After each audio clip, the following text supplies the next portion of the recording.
yang ada.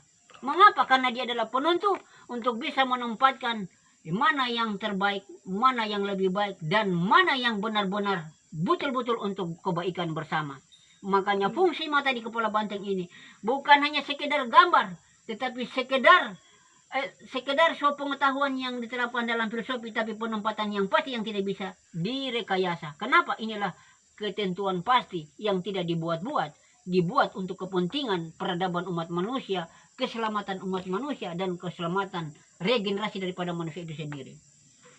Kita berpindah lagi kepada hidungnya kepala banteng. Hidung kepala banteng ini bisa dikatakan alat penciuman.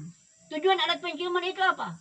Penciuman untuk dapat membedakan mana yang berbau baik, mana yang berbau tidak baik.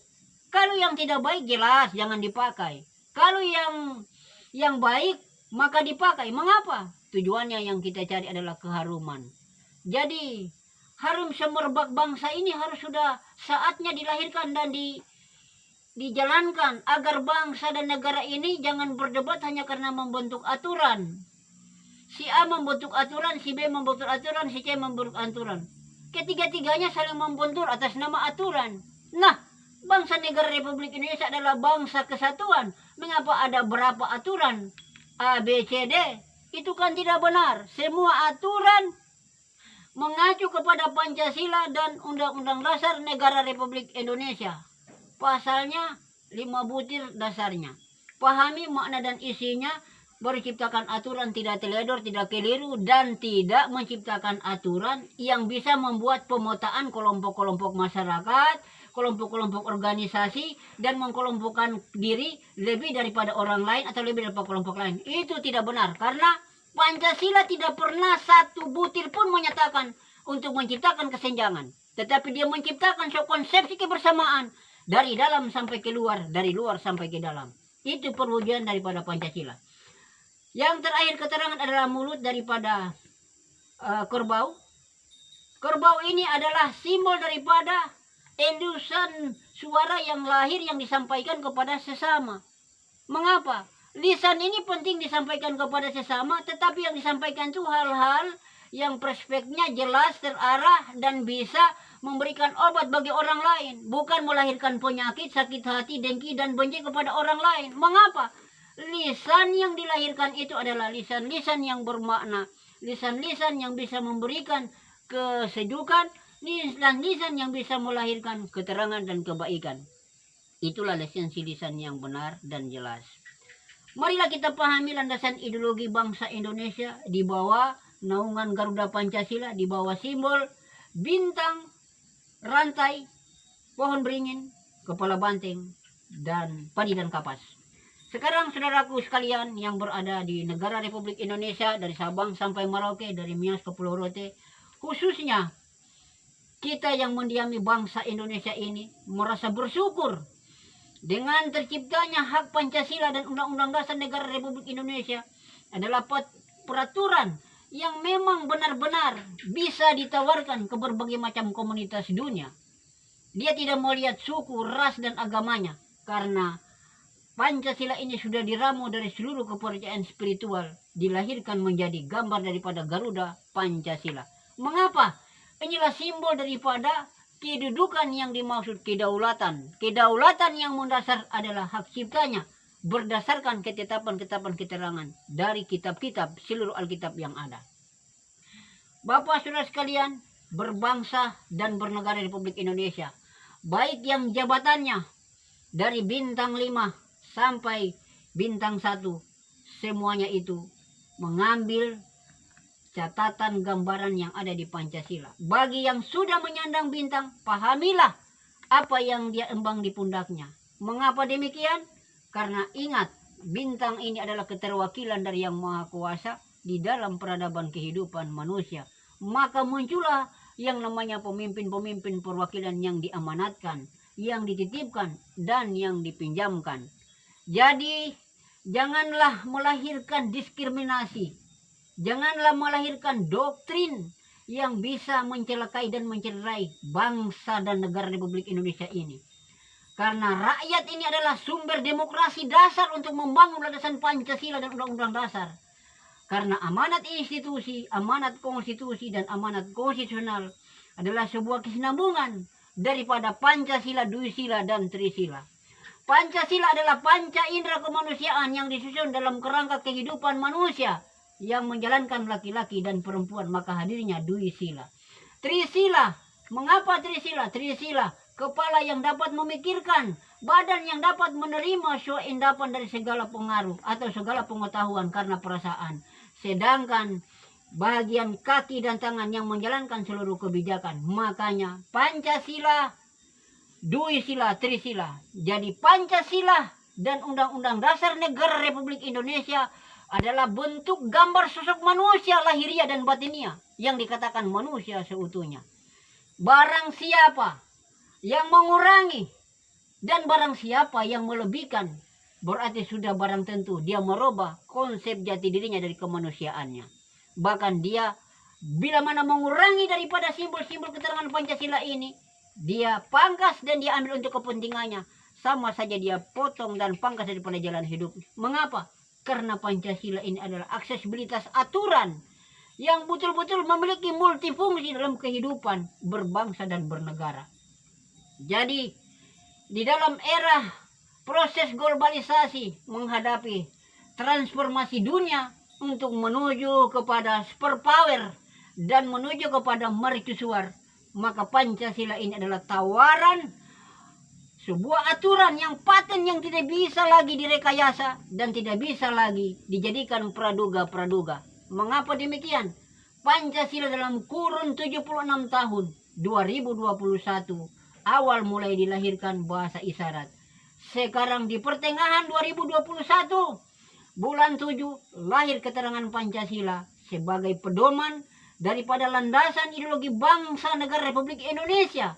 Harus dijelaskan dan dijabarkan secara konkret agar tidak salah persepsi, salah keterangan dan spekulasi-spekulasi keterangan lain dari orang-orang yang menganggap kemampuannya lebih pintar daripada orang lain. Sehingga yang ada adu debat, adu pulik, perdebatan yang tidak pernah menyelesaikan urusan. Akibatnya terjadi kelompok per kelompok di dalam bangsa dan negara yang ada. Saya mohon dengan hormat para bapak-bapak sekalian, termasuk seluruh para petinggi negara yang ada di negara. Jangan lupa, kekuasaan jabatan yang ada di negara diatur oleh Pancasila dan Undang-Undang Dasar Negara Republik Indonesia. Tidak semena-mena dan tidak semerta-merta. Melalui kajian keterangan dan penjabaran penjelasan dari satu bentuk aturan baru bisa dijalankan. Jangan aturan spekulasi yang diterapkan.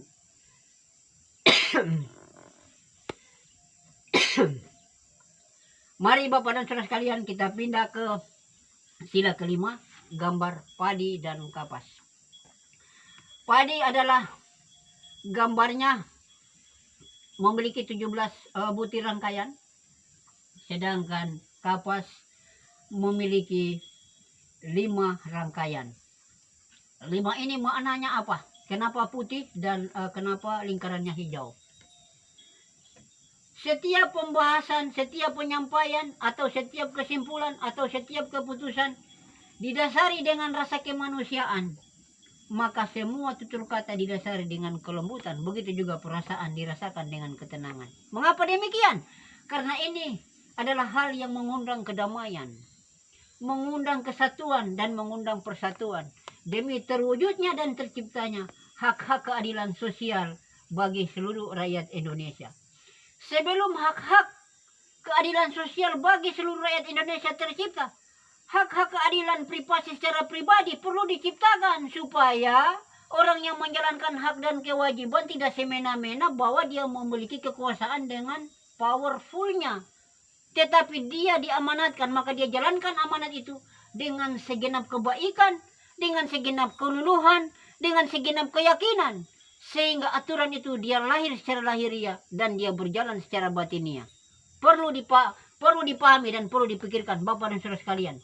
Bukan berarti saya mengajari Bapak dan Saudara sekalian di negara yang sekarang ini sedang heboh membicarakan aturan.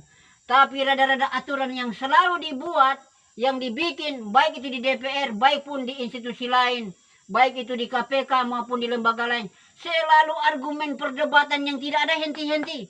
Kira-kira dasar-dasar landasan filosofi yang kalian angkat dalam membentuk aturan, dari mananya kalian ambil? Sehingga perdebatan tidak pernah diselesaikan. Yang ada muncul perdebatan, yang ada muncul sengketa. Bagaimana itu yang dikatakan? Berbangsa dan bernegara di dalam bingkai RKI diikat oleh persatuan dan kesatuan. Mohon Bapak dan Saudara sekalian yang ada di Republik ini, tolong berpikir secara jernih dan jelas. Bapak Presiden kita Republik Indonesia yang sementara memimpin, peganglah tampuk kebijakan dengan benar, arif dan bijaksana. Sebagaimana Bapak telah melahirkan sebuah reklame bahasa, Bapak akan melakukan sebuah revolusi mental. Dan Bapak harus tahu isi mental yang mau ditawarkan kepada masyarakat publik bangsa Indonesia. Mentalitas yang mana yang seharusnya yang dicetuskan kepada masyarakat bangsa Indonesia sebagai bangsa yang besar, sebagai bangsa yang majemuk. Janganlah reklame politik yang dipakai sebagai kekuasaan, tetapi reklame undang-undang dasar dari penempatan akurasi yang tepat jelas yang dipakai sebagai pembuktian untuk menentukan sikap daripada penumpukan selama ini aturan yang tidak jelas diperjelas. Mengapa harus dijelaskan? Mengapa diperjelas? Peganglah sebuah landasan filosofi yang tepat dan jelas serta terarah sehingga bangsa dan negara ini tidak terlalu banyak masyarakatnya yang komplain dan yang memproteksi kebijakan Bapak Presiden Republik Indonesia bersama struktur kelembagaannya. Sekali lagi saya sampaikan kepada Bapak Presiden sebagai penyandang kebijakan aturan sekaligus yang memantau jalannya aturan, baik organisasi pemerintahan, organisasi swasta, organisasi keagamaan.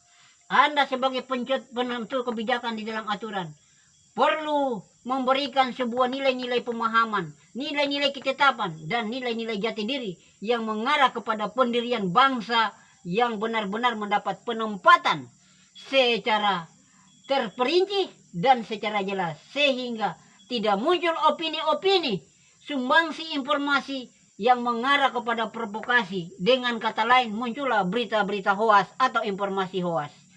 Kiranya informasi hoas dan berita hoas itu bisa muncul karena ada celah, ada kekeliruan, sehingga proteksi dari kalangan bawah, dari kalangan menengah hadir dan datang.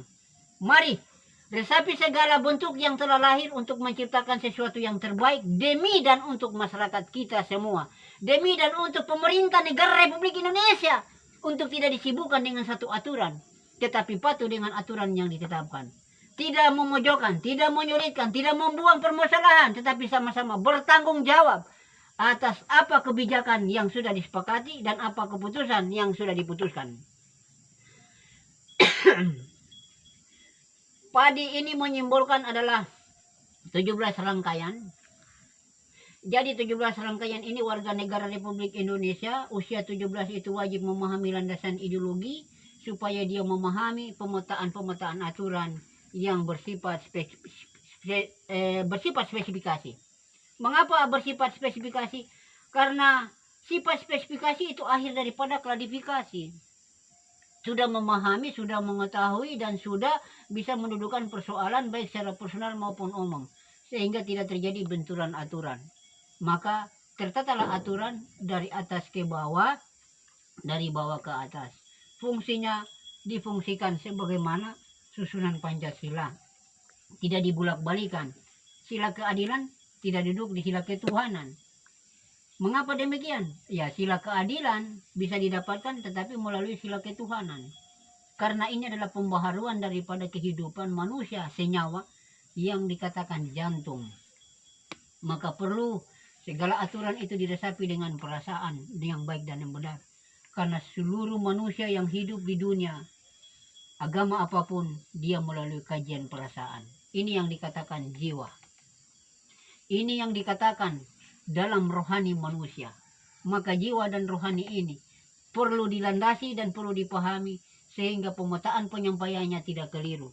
Supaya yang dikatakan berbangsa dan bernegara itu tercipta dan terwujud demi kesinambungan dan kemerdekaan kita yang selama ini selalu kita puja-puja.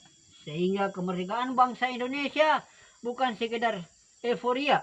Pelaksanaan ritual 17 Agustus 1945 bukan sekedar hanya menghormati bendera, tetapi bendera ini sang saka merah putih.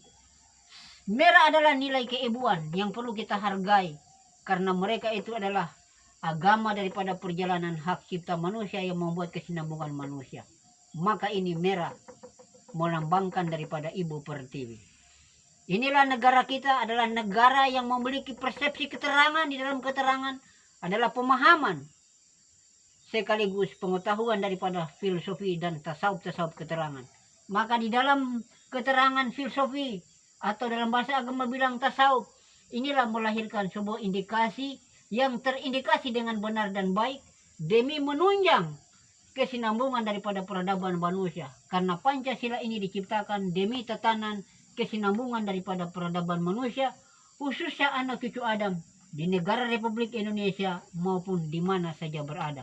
Maka aturan ini adalah aturan yang paten di dalam maupun di luar. Karena aturan Pancasila dan Undang-Undang Dasar Negara Republik Indonesia ini dibuat para pendahulu kita yang memiliki pengetahuan batinia dan yang memiliki kajian terawangan untuk masa depan bangsa Indonesia. Sekarang kita berada pada sisi perjalanan abad 21. Maka mari kita merenungi, memikirkan, mendalami apa yang terkandung di dalam nilai-nilai Pancasila itu sendiri. Sehingga kita tidak saling berbenturan, tidak saling berdebat, tidak saling membuat keributan. Karena pemerintah yang baik adalah pemerintah yang memberikan keteladanan yang benar, jelas terarah. Karena pemerintah yang tidak tepat karena tidak bisa memberikan sebuah contoh keteladanan yang baik, maka itu yang dikatakan pemerintah bisa mengelirukan rakyatnya. Jadi dikatakan pemerintah pengetahuan dan aksesibilitasnya harus jelas arahnya karena dia mengarahkan kehidupan umat manusia. Baik itu di lingkungan keluarganya, lingkungan tempat tinggalnya, lingkungan perkampungannya, lingkungan daerahnya, bahkan provinsi, bahkan negara, juga bahkan sekalian dunia. Karena Garuda Pancasila diciptakan untuk menjadi agenda aturan dunia yang melegenda di berbagai macam belahan Nusantara. Inilah simbol daripada undang-undang dasar kita. Merah putih. Merah bendera orang tua kita pada ibu, putih bendera bapak kita pada kedewasaan laki-laki sebagai pria yang membawa sebuah pemeliharaan kepada kaum wanita. Terima kasih atas kesempatan singkat sore hari ini.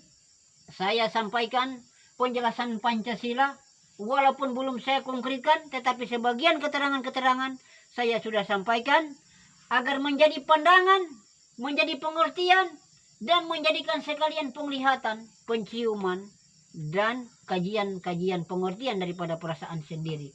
Agar bisa menjalankan dan mengamalkan aksesibilitas Pancasila dengan sebaik mungkin, tanpa menimbulkan pergolakan dan tanpa menimbulkan permasalahan, tetapi melahirkan sebuah akses kebersamaan sekaligus menempatkan kepastian hukum tanpa ada perdebatan dari seluruh institusi kenegaraan, dari seluruh lembaga-lembaga yang ada. Lembaga institusi negara Republik Indonesia pertama yang mengelola organisasi kelembagaan adalah lembaga konstitusi, lembaga Mahkamah Konstitusi. Lembaga Mahkamah Konstitusi harus mengkaji setiap kelayakan hukum dan undang-undang di negara dengan sebaik mungkin, sejelas mungkin, serinci mungkin. Dengan demikian, penerapan aturan dari setiap organisasi yang membawa aturan tidak dijadikan sebuah perdebatan dan tidak dijadikan sebuah kekuasaan dan tidak dijadikan powerful untuk membackground sekelompok, tetapi memberikan akses perlindungan dari segenap masyarakat bangsa Indonesia. Kalau kita bahasakan segenap bangsa Indonesia, dia tidak melihat ras, dia tidak melihat komunitas, dan dia tidak melihat jabatan, pangkat, dan kedudukan. Mohon kiranya pemerintah Republik Indonesia pada kesempatan hari ini, tepatnya sore Jumat, saya menyampaikan pemberitaan ini demi ke depan kita bisa membangun sebuah wadah daripada wadah yang memiliki perwadahan yang lebih jelas terarah demi hasanah bangsa Indonesia dan generasi bangsa ke depan agar terwujud yang namanya Indonesia bisa menjadi yang terdepan. Makanya Indonesia dari metropolitan menuju megapolitan bisa tercapai karena dasar hukumnya jelas. Dari megapolitan menuju superpower kita akan dapatkan karena kenapa? Keterangan susunan hukumnya terarah dan jelas. Dari megapolitan superpower ke mercusuar bisa kita capai karena akselerasi aturan yang dibentuk di negara Republik Indonesia itu adalah bentuk-bentuk aturan yang tertata dan disusun secara rapi dari kondisi tubuh manusia itu sendiri, baik jasmani, baik rohani. Salam merdeka kepada seluruh masyarakat bangsa Indonesia, dari timur sampai ke barat, dari Nias ke Pulau Rote. Putra Timur Matahari Terbit bersuara, dan putra Indonesia Timur menyapa suara. Kemudian putra Alfa Indra Chandra Kirana Dewa Raja Amarullah menyerukan suara atas titipan pemberian daripada leluhur. Kemudian Imam Mahdi menyapa keterangan Pancasila untuk kepentingan umat manusia di dalam maupun di luar. Pada kesempatan ini, tuangan bahasa yang saya lahirkan bukan karena saya mengarang dan meminjam pedoman keterangan dari orang lain. Tetapi semua yang saya sampaikan, semua yang saya terangkan, dan semua yang saya lisankan, semua adalah karunia Allah, rahmat Allah, hidayah Allah, dan berkah Allah. Maka pada kesempatan ini, Putra Timur Indonesia, nama Alfian, menyampaikan keterangan 7 kali di dalam menyampaikan beberapa keterangan. Keterangan-keterangan lisan secara filosofi disampaikan pada masa-masa lalu, dan sekarang keterangan-keterangan secara mendalam mulai dilahirkan dan dikeluarkan demi membangun sebuah wadah persatuan dan kesatuan agar menjadi bangsa Indonesia, bangsa yang